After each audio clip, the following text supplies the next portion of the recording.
Hello geometry class. Today we are going to learn about using chords in circles. So basically here in this section from big idea math geometry, we're going to learn about all the theorems which includes chords here, and this is on page number 290 to 291. Alright, so we are going to basically learn 4 theorems here. Those 4 theorems are congruent corresponding chords theorem, this one. Then we are going to learn about perpendicular chord bisector theorem, perpendicular chord bisector converse, and equidistant chords theorem. So these 4 theorems we're going to learn today, and let's start our lesson. So we start with a basic definition here. Our basic definition, we need to recall 3 things here. Those 3 things are chord, arc, and diameter. We need to talk about these 3 things, then we move to the theorems based on these. So chord is basically a line segment which starts on a circle and ends on a circle. So if I'm starting from a point on a circle here and ending it at this point, so let me take that. Yes, so our line from here to here, so that's going to be chord. So let me write down, this is my chord. It cannot stop in middle. Like if you're trying something and you're trying from here and you're stopping from up to this point, it is not a chord. So keep in mind, so that's not a chord. Chord can be, let me draw another chord. Chord could be something like this. This is a chord. This is a chord. Or this is a chord. These all are chord. It has to start, but if I draw something and just end up before the other end of the circle, then it's not a chord. So this is not a chord. Alright, so let me remove it. And then we move to the diameter. We move to the diameter. So diameter could be, let me pick different color here, and then I'm taking this one. Alright, if I have to pick a diameter, so diameter has to just start from the center, means it has to pass through the center. If it is not passing through the center, then it's not a diameter. So here this is passing through, may not be touching that properly, but that it's touching the center, so this is our diameter. So here let me just make it touch it to the, so that's a diameter.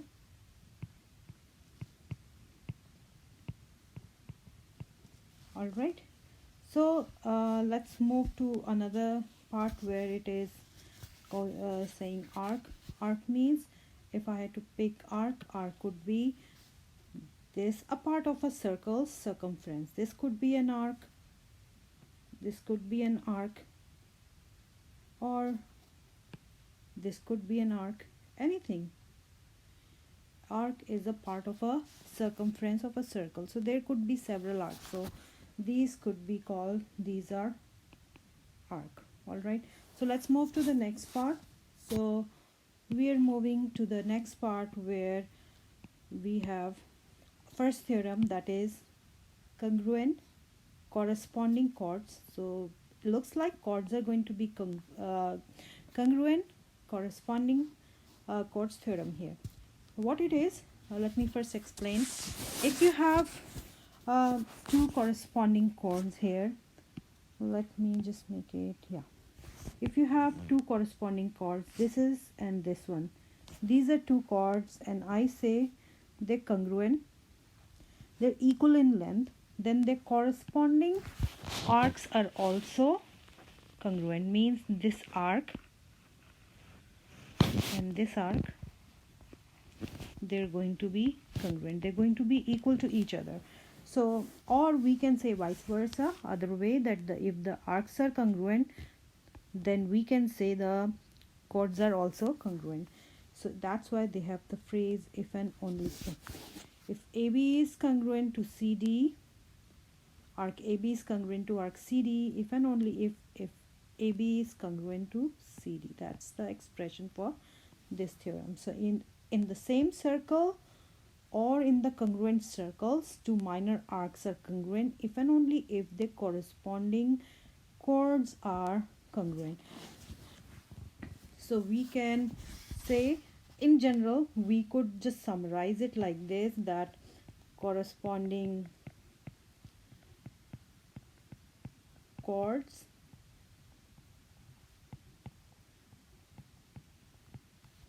congruent. It means we can say corresponding arcs congruent. Arcs, they're going to be congruent, and it's not working in same one direction. It means if the arcs are congruent, we can say the chords are also going to be congruent. That's the meaning of this theorem.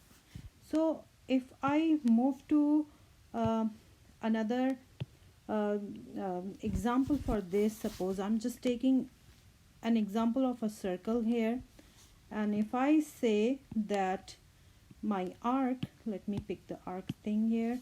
If I say there is an arc here, there is another arc here, and suppose if I say that this is congruent to this one, and how they're going to be congruent when they are having the same measurement. Suppose this is 10 unit and this is 10 unit, then my arcs are going to be, corresponding arcs are going to be congruent, their measures are going to be same. This is going to be congruent to this one, so I could say this is congruent to this one. So whatever the measurement of this arc would be the measurement of the other arc as well. Alright, so let's move to the next theorem. We're moving to the next theorem, that is, we have perpendicular chord bisector theorem. So that is here perpendicular chord. So looks like chords are going to be perpendicular, and bisector theorem. So something about bisection we have to talk about. So that says if EG is a diameter here, EG, this is a diameter here because it passes through the center, and that diameter is perpendicular to some chord. A diameter is perpendicular to a chord, and you can see it is perpendicular here. Then what happens? It's going to bisect the chord. HD is congruent to HF. It means HD, this one and this one, they're going to be congruent. Let me use one lighter.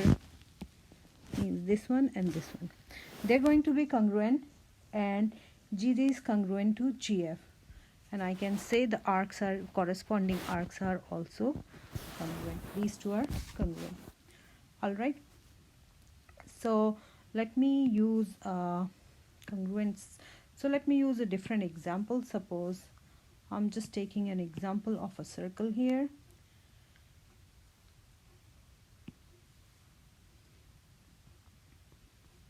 Alright. And then if I draw a diameter here, suppose this is a diameter, or let me take a diameter in a different orientation so that you find some kind of, yeah. So if this is a diameter here, and that's a center here, all right, and then I'm just going to draw another another chord here like this. This is a chord. Once I draw a chord and then I say, okay, this diameter is perpendicular to this given chord. All right, it's perpendicular to the chord. So according to this theorem, what do they say? They say this is going to be congruent to this one. It means if it is 5, this is 5.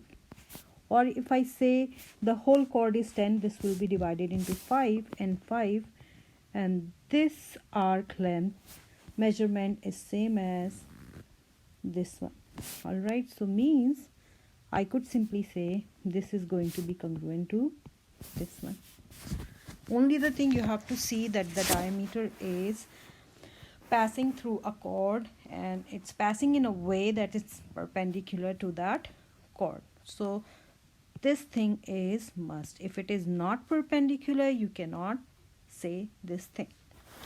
All right, so it means, like, if I tell you that if this is a circle and I say that this is our diameter and there is another chord like this, and I say okay, this is not perpendicular, this is not 90 degree. If it is not, then I cannot say that this is going to be congruent to this, nor I can say this is going to be congruent to this. This angle has to be 90 in order to apply this theorem. So let's move to the next theorem. Next theorem is perpendicular chord bisector converse. Now it's the reverse of that. We say that QS is perpendicular bisector of TR. QS is perpendicular bisector of TR here. So let's highlight that. Yes, if I'm saying QS is perpendicular bisector of TR, this is TR, it's perpendicular and bisector. If one chord is a perpendicular bisector, means it's perpendicular. Bisector means two congruent parts dividing in a way to congruent parts. So let me congruent parts dividing in a way that you get two congruent parts.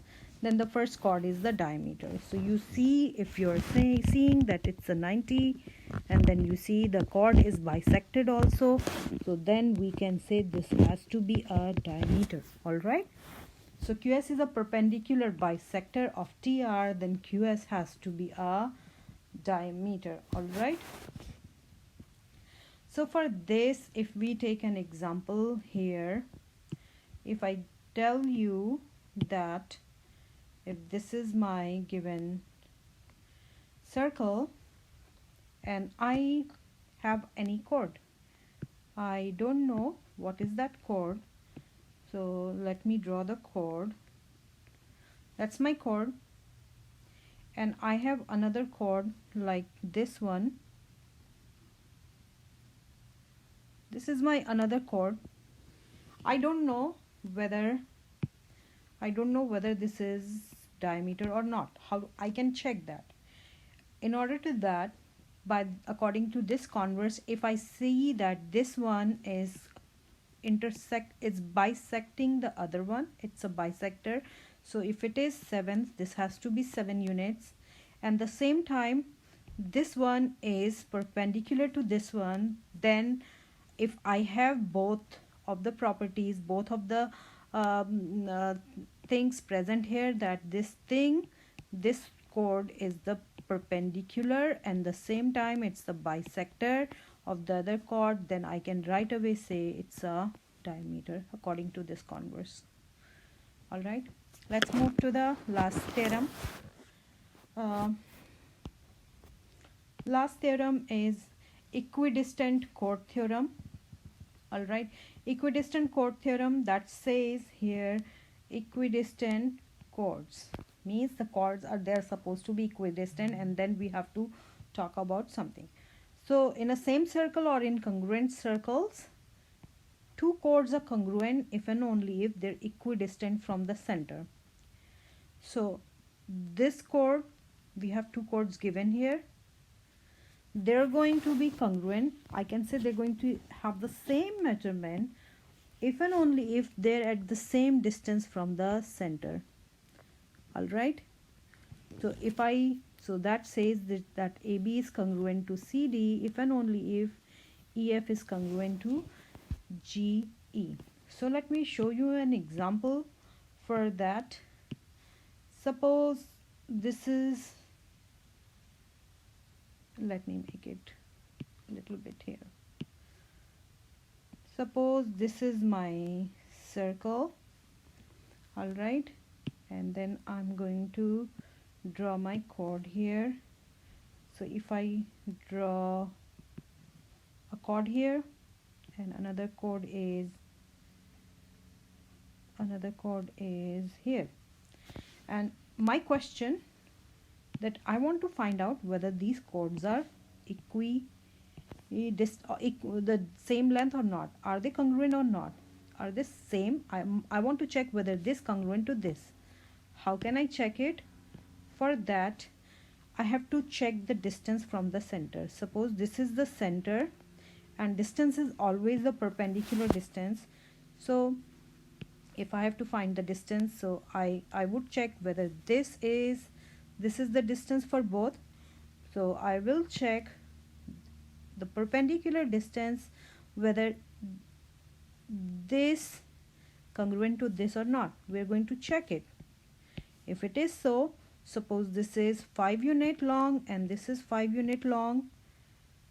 If they're at the same distance, then I could easily say that this chord is of the same length as this chord. Or I can go opposite way. If I have been given, suppose if I don't know what is the distance here, they haven't told us anything. So let me just